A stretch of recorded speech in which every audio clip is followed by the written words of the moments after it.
and you had to sell them. So it was like a giant bank loan with Ford. But anyway, They didn't own their the units. manager knew that he bought the Just Start from him before that, Yeah.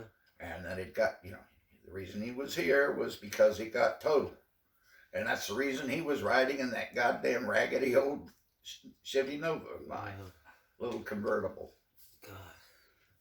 God. Hopped up. But they drove home with it.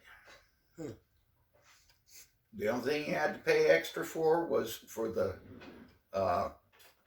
license and registration, and he paid for it right then and there. And they would, mail him the license and registration. God. In the meantime, he had the dealer sticker. Amazing. And they drove it home. But now, did you ever know Pop to order something with all the bits on it? No. I wonder how he got that Buick. He must have really razzle dazzled him. My uncle. No, that was a private party. In Oklahoma.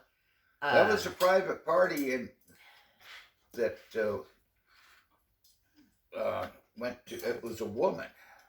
It was a private party that went to the American Legion.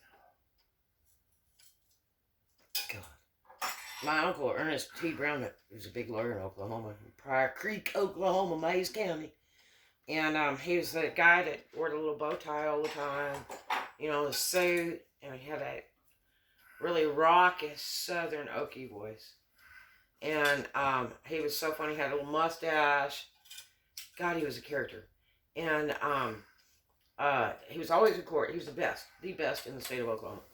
And the car dealers, guys, when I lived out there for like a year, and I knew all the car parts houses, I knew mechanics, I knew the car dealers, because I bought a lot of my parts at the dealers, because the parts houses were so small there. They didn't have everything, so, when I had to get stuff for the Camaro, I really had to go to the Chevy dealer. So I got real tight with them. And so my uncle, they hated him. They said, God, we hate your uncle. Oh, right. When he buys a car. Now, he was a big-time lawyer, so you knew he had some money. Because he was always the top dog. If you could afford my uncle, you had a hell of a lawyer. But he was always working. Really good lawyer, really nice guy. And, matter of fact, he had an office in my aunt's bank building she bought to do the abstracting in Pryor.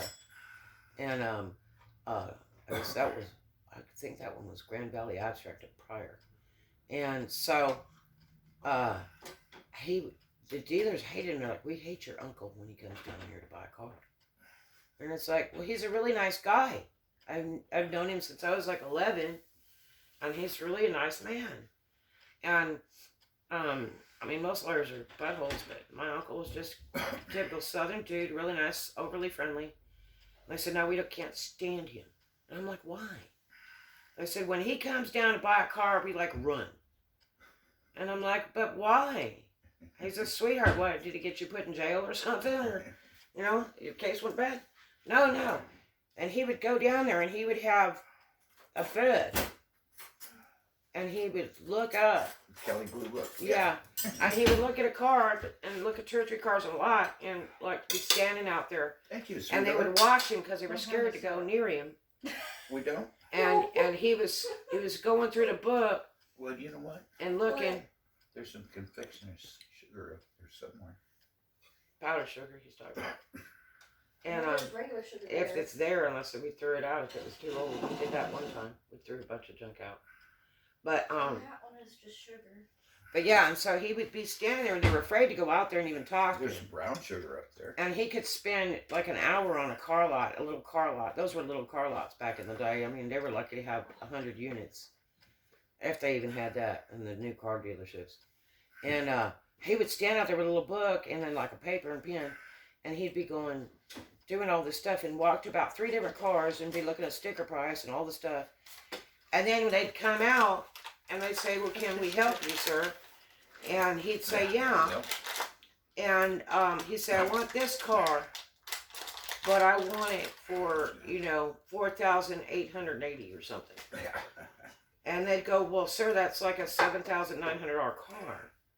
And I'd say, well, that's what it says, but that's not what it's worth. And he would go round and round with them till he got that car. And they came to an agreement. And, but that's what he did. Tom's He just- motorhome. He was, oh God. That was his big dream, to give up everything, not have a house, and just travel in a motorhome. But that was what, in the 80s? Yeah. Okay, so houses were just starting to go up in California. They were worth about $400K in California back then. For a nice house, a little ranch house.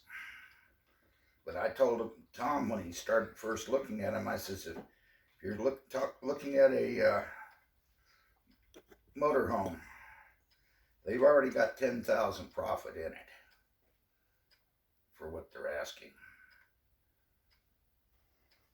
I said, so you'll be able to talk them down at least 10,000. But this is one he wants to drive, not one you hook up to a truck.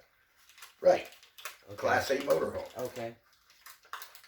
And we finally found one that had plenty of storage on the outside, plenty of storage on the inside, 30 foot. All that powdered sugar on that waffle, it looks like sugar cookies. Donuts. Whoops, sugar cookies. He ended up getting, they wanted 49,000 for it. Man, that car looks good. They wanted 49,000 for it. So Tom talked to him and all the rest of that, and kept talking. You know, he says, no, he said, I won't pay that for it. Tom ended up getting that thing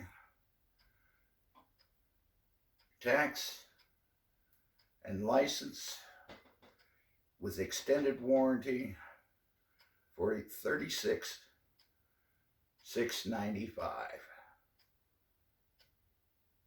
That's pretty cheap. Yeah, they didn't make any money on it. If they did, it was very little. Yeah, but you know, money talks, that's for sure. You could really get people to move to under the counter sales, whatever they got to do. It was lost, it was stolen, it was hit, damaged. They'll do whatever they can do just to move a unit. You know, that's a lot of money to have somebody walk up and hand you cash. Because That was cash it. everything. Tom says, I'll pay you cash for it. He I know a says, guy just bought a Bentley like that last year across He the says- states. so cash he money. says, so go ahead and start pre-delivering it. He says, my son will come down Saturday. This was a Thursday. Says, my son will come down Saturday with the money. And I got $36,700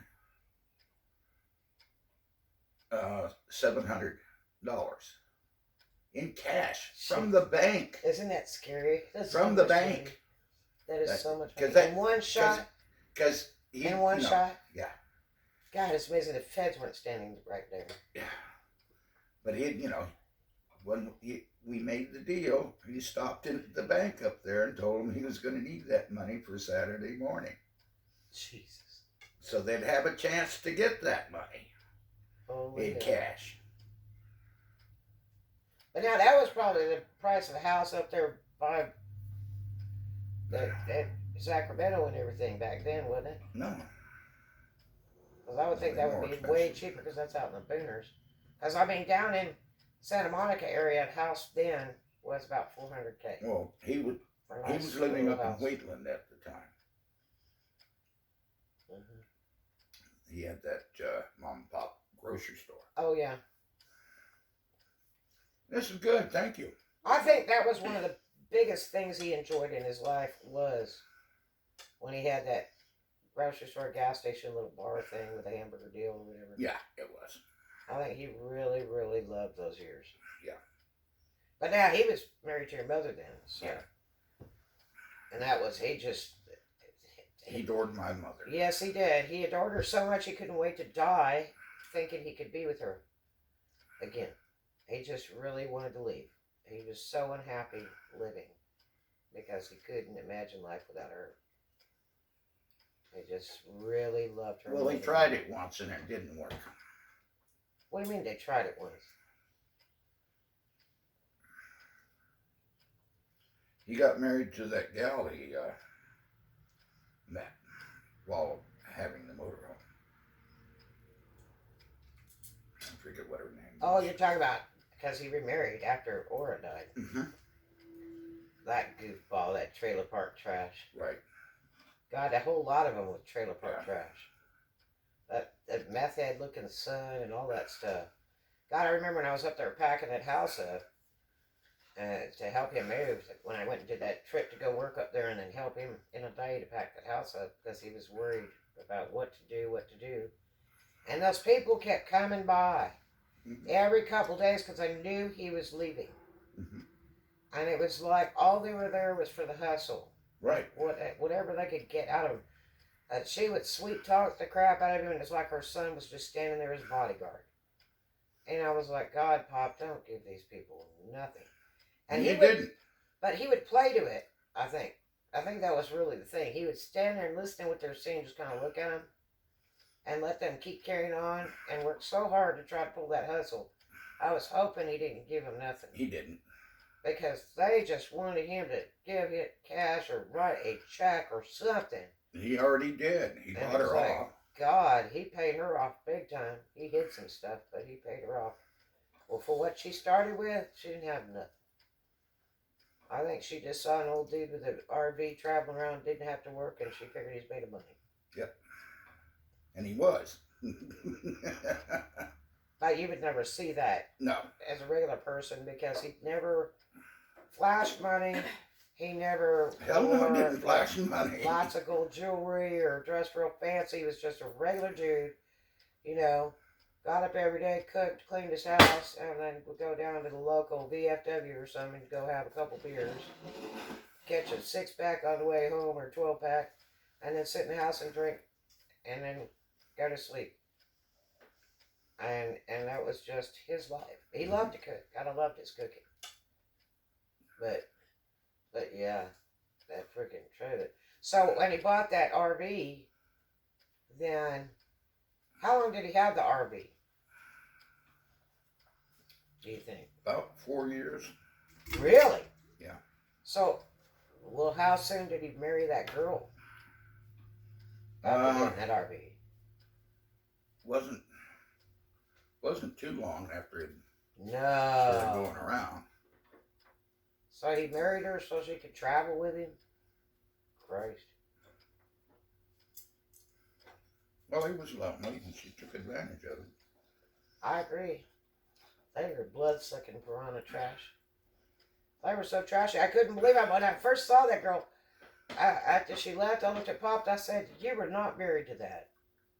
And he goes, "Yep." And I was like, "Man, you must have been purely blind." That was some pure trailer park trash.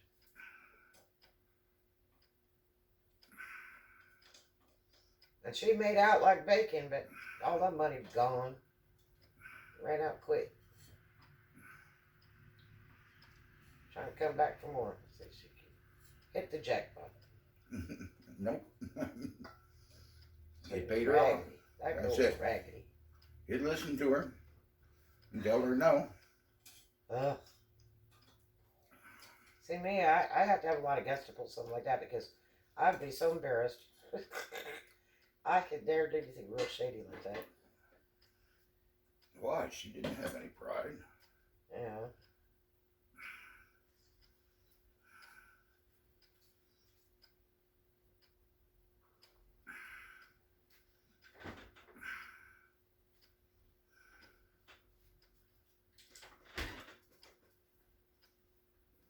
Interesting.